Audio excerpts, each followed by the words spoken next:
Assalamualaikum warahmatullahi wabarakatuh. Nama saya Adi Bagus Pribadi. NIP saya 1986206061. Prodi PGSD Universitas Muhammadiyah Tangerang. Dan sini saya akan membacakan atau menceritakan dongeng tentang cerita rakyat Danau Toba, yang dimana cerita rakyat ini diambil dari daerah Sumatera Utara. Dan Danau Toba tersebut sangat terkenal di Indonesia. Dan berikut ceritanya. Alkisah, pada zaman dahulu hiduplah seorang remaja yang bernama Toba. Toba adalah seorang yatim piatu. Sehari-hari ia bekerja di ladang dan sesekali ia mencari ikan yang tak jauh dari gubuknya. Ikan hasil tangkapannya biasanya dijadikan sebagai lauk dan sisanya ia akan jual di pasar. Pada suatu hari, Toba memancing sepulang dari ladang. Ia sangat berharap mendapatkan ikan yang besar yang bisa segeranya dimasaknya untuk dijadikan lauk. Terpenuhilah kebutuhannya. Tak beberapa lama, ia mendapatkan atau melemparkan pancingannya ke sungai. Mata kailnya tak lama telah disambar ikan.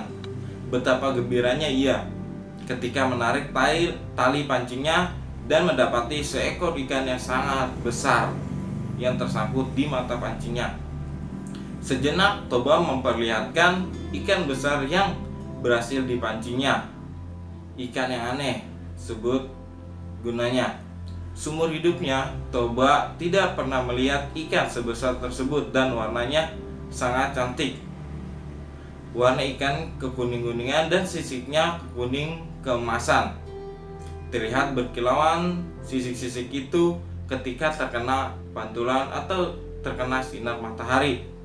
Ketika Toba melempar mata kailnya dari mulut ikan tangkapannya, mendadak ikan tersebut berubah menjadi seorang perempuan yang sangat cantik. Ikan aneh bersisik kuning keemasan itu berubah menjadi wanita yang sangat cantik. Toba terheran-heran melihatnya. Keajaiban yang berlangsung tersebut di depan matanya itu, ia hanya bisa berdiri dan melongo, tidak bisa berbicara sama sekali.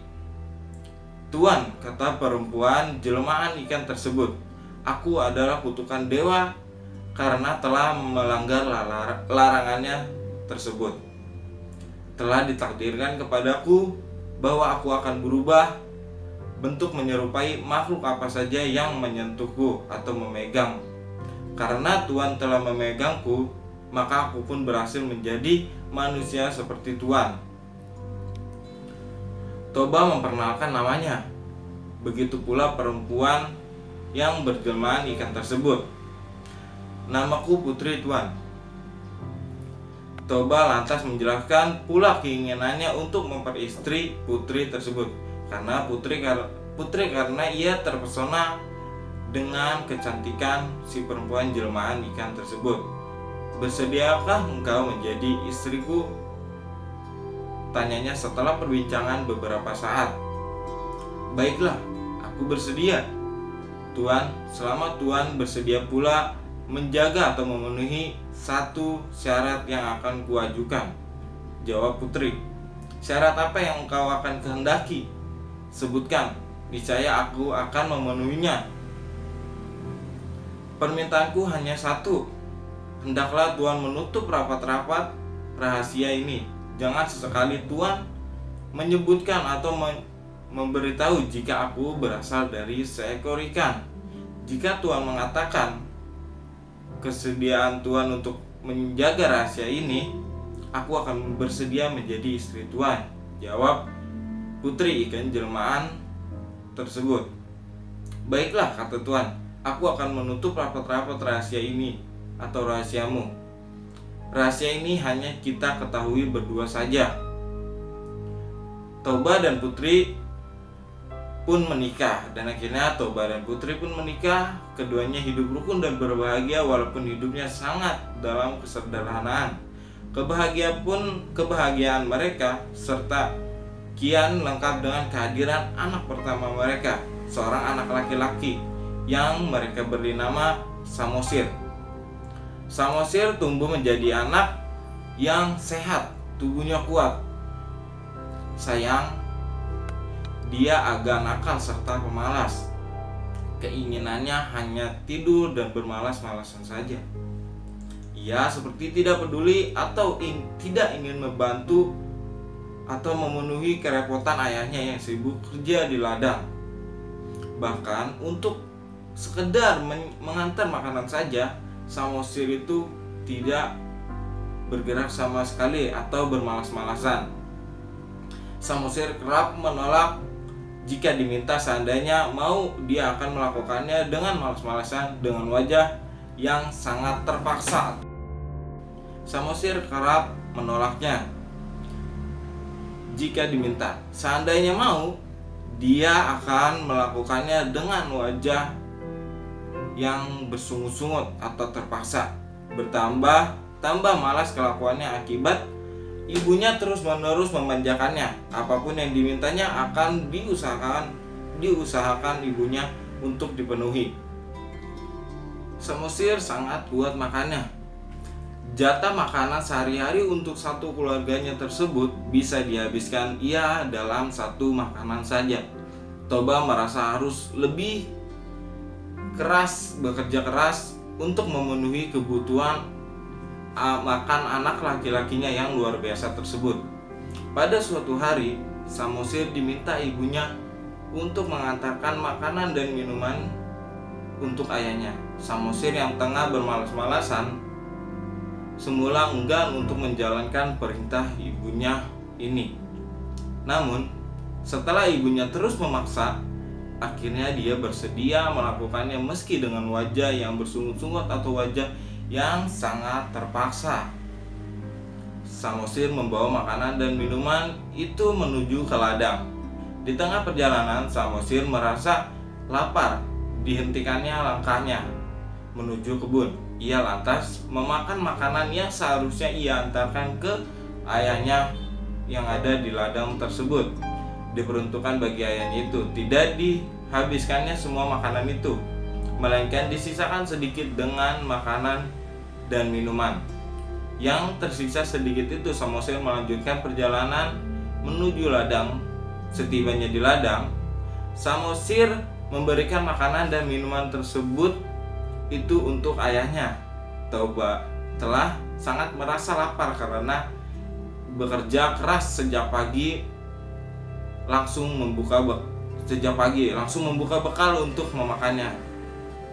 Terperanjat di saat melihat makanan untuknya tinggal sedikit. Mengapa jatah makanan dan minuman tinggal sedikit? Tanya dengan raut wajah kesal Toba.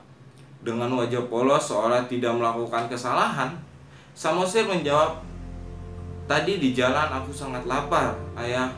Oleh karenanya jatah makanan dan minuman air itu telah kumakan sebagiannya, tapi tidak semua kuhabiskan. Bukan? Masih tersedia sedikit makanan dan minuman untuk ayah," jawab Samosir. Anak tidak tahu diuntung, maki Toba kepada anaknya. Kemarahan seketika meninggi serta tidak bisa dia menahan dan bersabar. Umpatannya pun seketika itu meluncur. "Dasar anak keturunan ikan engkau ini," jawab Toba dengan muka yang sangat kesal dan marah. Samosir sangat terkejut dengan mendengar umpatan ayahnya. Dia langsung berlari sekencang-kencangnya ke rumah.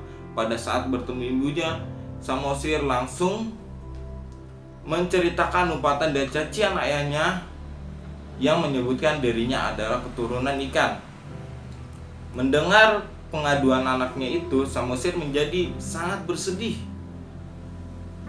Tak disangka, pada saat bertemu ibunya, Samosir sangat menceritakan semuanya kejadian yang ia alami di ladang tersebut. Mendengar pengaduan anaknya, ibu Samosir menjadi sangat bersedih. Tidak disangka, suaminya melanggar sumpah untuk tidak menyebutkan berasal dari ikan. Sekejap keduanya menghilang. Keajaiban pun terjadi di berkat pijatan kaki Samutir, dan ibunya menyebur air yang sangat deras dari dalam tanah. Air laksana disemburkan keluar seolah tiada henti. Semakin lama tidak semakin berkurang semburan air itu, melainkan semakin besar adanya. Dalam waktu cepat permukaan tanah itu pun tergenang. Permukaan air terus meninggi dan tak berapa lama kemudian lembah tempat tinggal Toba ia tergenang air. Terbentuklah kemudian sebuah danau yang sangat luas di tempat itu. Penduduk kemudian menamakan danau itu Danau Toba. Adapun pulau kecil yang berada di tengah-tengah Danau Toba itu disebut Pulau Samosir, untuk mengingatkan kepada anak laki-laki Toba tersebut. Dan sekian cerita atau dongeng yang saya ceritakan tersebut soal cerita rakyat Danau Toba yang berasal dari Sumatera Utara. Dan di sini bisa ada beberapa hal atau kesempatan yang bisa kita ambil makna dan hal-hal positifnya saja. Dan pesan moral untuk cerita rakyat dari Sumatera Utara ini, legenda asal muasal Danau Toba adalah: janganlah melanggar sumpah yang pernah diungkapkan, karena buruk akibatnya di kemudian hari. Sekian video atau cerita singkat dari penjelasan dongeng cerita rakyat Sumatera Utara tentang asal mula Danau Toba tersebut. Apabila ada kesalahan kata atau ada kata-kata yang di luar dugaan atau kata-kata yang tidak pantas untuk saya sebutkan, mohon maaf. Saya meminta maaf yang sebesar-besarnya. Saya hanya menceritakan dongengnya saja tersebut. Tidak mengurangi rasa hormat untuk kalian semua. Saya tutup. Assalamualaikum warahmatullahi wabarakatuh.